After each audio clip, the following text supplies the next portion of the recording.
Alright, so I'm going to be telling you guys about one of the hardest days for me. I've been volunteering at Chalk Hospital for about a year and a half when this happened.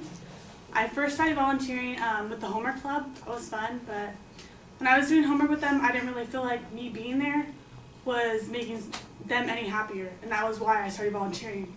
I thought these kids are sick, and I want to be the person to lift them up and make them escape from what they had to go through every day. So after about 9 months doing the homework club, I switched to the playroom. The playroom was a totally different experience. I loved it. The kids in the playroom, they come and that was their escape. They got to be a kid. They got to forget that they were going through all these things at the hospital. So we would color, arts and crafts, everything like that. But some of the patients weren't that lucky. They were in the ICU and they couldn't be with the other kids. So I had to go door to door and I had to wear head to toe gown, gloves, mask, and I had to hang out with them and see if they wanted anything. So usually when I went door to door, none of the kids wanted to hang out. They're a lot sicker, they're tired, they don't want any company. But it wasn't until I met one patient named Sarah. She was 5 years old and I'll never forget her. I walked into the room and her hospital room was all pink and glitter. And it wasn't like you were at the hospital, it was like you were at her bedroom.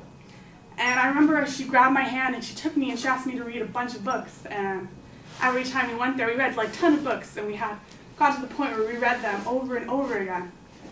And Sarah was a little girl, but she acted like she was 5 going on 15. I mean, she never once made you feel like she was sick. She was just a normal little girl, and I grew to care for her so much, like she was your little sister or your little cousin, or she wasn't at the hospital. So I had to come back a bunch of times. Every week I would see her.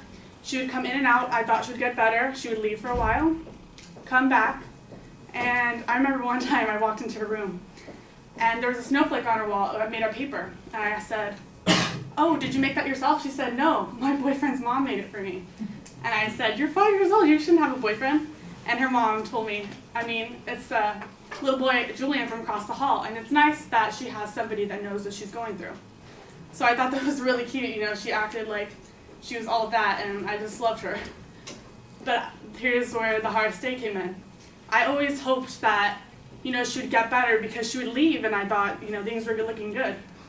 And then one day I came in and I got my list and her name wasn't on it. She was always in the same room, so I went to the room, and that's when I saw a pink butterfly. And the pink butterfly at Chalk represents when the patients passed away. And when I saw that butterfly, my heart sunk. I felt like when you lose somebody, you go through stages. You're confused, you're mad, you're upset. You ask yourself so many things like, why does this person have to leave so soon? And it wasn't fair. She was so young, and you see that all the time, and it hurts to know that you can't do anything, you're helpless. You lose your loved ones, and there's nothing you could possibly do to get them back. So that was hard, but after meeting Sarah, I realized she taught me so much. She taught me that you have to be grateful for every day that you have, for your brothers, your sisters, your friends. You have to fight no matter how hard it is and what you go through, and you can never let anyone get you down or the things around you. And I knew even I wasn't going to see Sarah ever again. I knew why I volunteered, and I knew I wanted to do that more, and that was one of the hardest days for me.